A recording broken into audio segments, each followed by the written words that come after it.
फायदे हैं, किन बीमारियों में मावन साबित होता है और इस बगोल को इस्तेमाल करने का बेहतरीन तरीका क्या है, किस तरह हम इसको इस्तेमाल कर सकते हैं और अगर हम ज़्यादा इस बगोल का छिलका डॉक्टर की हिदायत के बगैर इस्तेमाल करते हैं तो उसके क्या नुकसानात हो सकते हैं। इस बगोल का नाम बहुत कॉमन है, आप सबने सुना होगा। मोस्टली जब किसी का पेट खराब होता है या मैदे का कोई मसला होता है तो कहा जाता है इस बगोल का छिलका दे दो। तो इस बगोल बेसिकली क्या है, ये एक प्लांट बेस्ड फाइबर है। इस बगोल जो है वो पानी के साथ रिकमेंड किया जाता है या लिक्विड के साथ रिकमेंड किया जाता है, क्योंकि वरना ये मुंह के साथ चिपक जाता है। इस बगोल किस किस बीमारी में मावन साबित होता है? सबसे पहले ये मैदे के अमराज के लिए बहुत बेहतरीन नताइज रखता है। जिनको आईबीएस का प्रॉब्लम है, उसके अलावा ऐसे मरीज जिनको गैस का मसला है, ऐसे मरीज जिनको मैदे में तेजाबियत है, ऐसे मरीज जिनके कब्ज का प्रॉब्लम है, जिनको पेचेस लग जाते हैं थोड़ी थोड़ी देर बाद, वो बेशक एंजाइटी की वजह से हैं या आईबीएस की वजह से हैं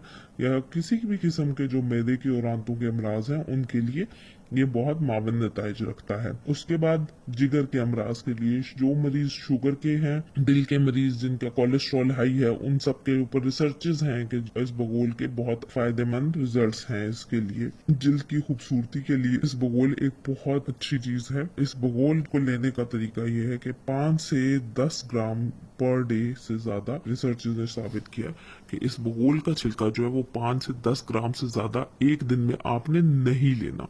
मोस्टली इसको पानी में इस्तेमाल किया जाता है।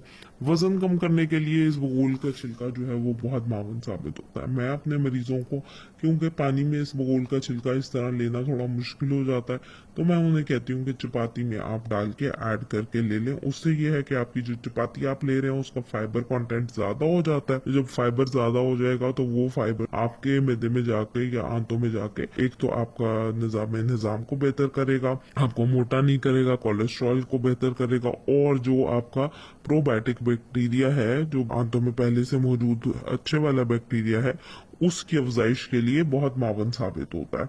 उसके बाद इस बगोल का छिलका किन लोगों के लिए या कौन से लोग हैं जिनको जरूरत से ज्यादा अगर आप इस बगोल इस्तेमाल करें तो उसका नुकसान होता है। अगर आपको ये खाने के बाद सांस रुकना हो या कंजेशन फील हो या बहुत ज्यादा ब्लॉटिंग हो, तो ऐसे लोग इसको इस्तेमाल ना करें।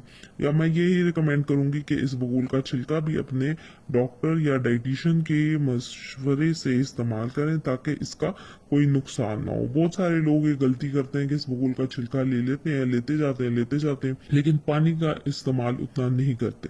अब इस बगोल का काम ये है कि वो पानी के साथ मिलके फूलता है और फिर आपको एक रिलीफ देके, मतलब आपको एक फीलिंग ऑफ फुलनेस भी देता है और एक रिलीफ देता है जैसा कब्ज के अंदर, और वैसे ही आपके निजाम को बेहतर करता है। कोई भी इंसान अगर इस बगुल का छिलका जरूरत से ज्यादा लेगा तो उसका नुकसान होगा, और अगर इस बगुल का छिलका पानी के बगैर लेंगे तो फिर वो गैस और ब्लॉटिंग और इस तरह का मसले हो सकते हैं।